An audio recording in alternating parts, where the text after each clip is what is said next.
Pre-Calculus Unit 7, Lesson 4, Solving Systems of Equations Using Cramer's Rule.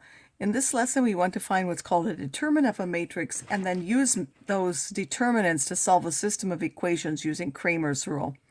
So first of all, a determinant is just a single number, which we're going to designate as det of A, is associated with every square matrix. So it's only for a square matrix.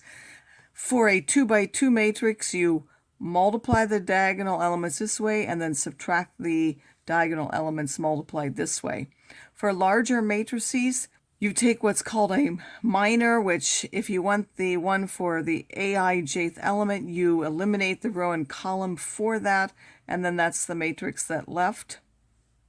For the cofactor, so for everything which is an even, so if you have the one element, first row and first column, that will give you an even number. That would give you a 1, meaning you're going to use a positive for that. And if you have like 1 and 2, that would be now the first row and the second column. That will give you a 3. That would give you a minus. So basically, it's going to alternate. The determinant is going to be the sum of the products of the elements in a particular row or column, and then the cofactors, so they will alternate in sign. So for a 3 by 3 matrix, there are lots of different ways to do it. You can take this element, and then its matrix would be this one when you eliminate the row and column. So you're going to multiply by the determinant of that matrix. And then you would subtract this one, leaving out its row and column would be the determinant of that matrix, which I think I've gone down here. And then I would do plus A13, I would eliminate that and use the determinant of that matrix. That is using the columns, which I've shown here. I could also do it using the ones and the rows. So I could take this, that would still be the same thing, eliminate that row and column would be this determinant. I could then subtract this one, eliminate its row and column, and use those two elements and find the determinant times that. And then plus this one times the determinant of the matrix, eliminating that, which would now be that matrix. Either one of those will give you the same thing in the end. So how can I find the determinant of this 2 by 2 matrix? Remember, you multiply the diagonal elements this way and subtract that product. That would give you a minus 31. For this, I like to do the columns numbers, so I'm going to take 8 times the determinant of this matrix, then the minus 2 times the determinant of the matrix with these two, and then adding this times the determinant of the matrix of this. That's eliminating that row and column, and that's what's left.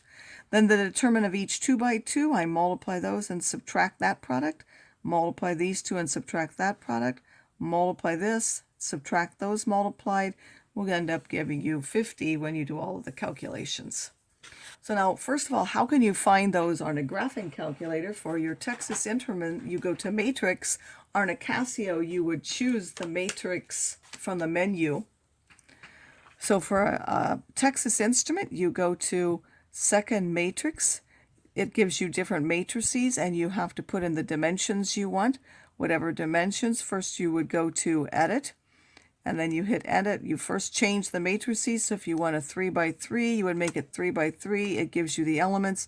You would hit Enter, and then you successively put your elements in there. And then when you want the determinant, so after I found that, I would then second quit that, and then I would go back to matrix again. And now I want to find the math for that. I want the determinant of the matrix, which is in 1. So I would choose that matrix and put it inside of the determinant, and that would give me a 0 for this particular matrix that I had in there. So find the determinants in the previous examples using your calculator for these particular matrices. So remember, I go to Matrix, I go to Edit. The first one is a 2 by 2 matrix. It is -5. In fact, I'm only going to show you the 2 by 2 matrix, 4, and then -1. And then once I have that in there, so you have to quit that first, and then you go to Second Matrix again, and now you want the math, you want the determinant of that. You go back to Matrix and you choose which one. That was Matrix A. I hit Enter, and it again gives me that minus 31 that I had. You would do exactly the same for this matrix, only it would be a 3 by 3 matrix that you would get instead.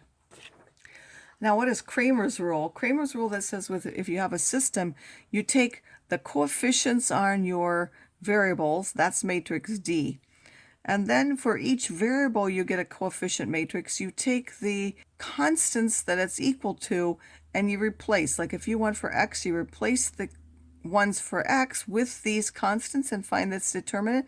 When you went y, you replace the constants for y with those, and you went for z, you replace this row with this. So that now gives us the matrix of coefficients, and then each row will be replaced with these constants one by one. This is in the column for x, this is in the column for y, this is in the column for z. You find each of those determinants, and that's true no matter how many variables you had.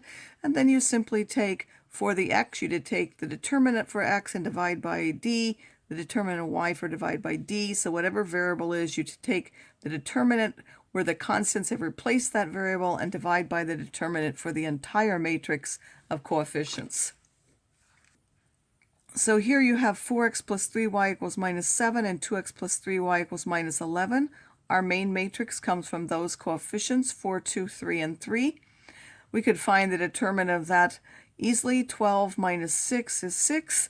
Then for the x one, I take these and put them in the first column for the x. Then I find my determinant again is 12. I do the same for y. I replace this column now with the minus 7 and 3. I'd find that determinant again.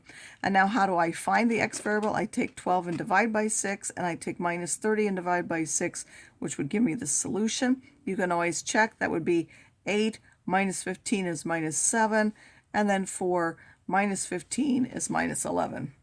The same is true for a larger matrix, only now you would use your calculator to find those determinants. Well, you could do it by hand, but it would take a lot more time.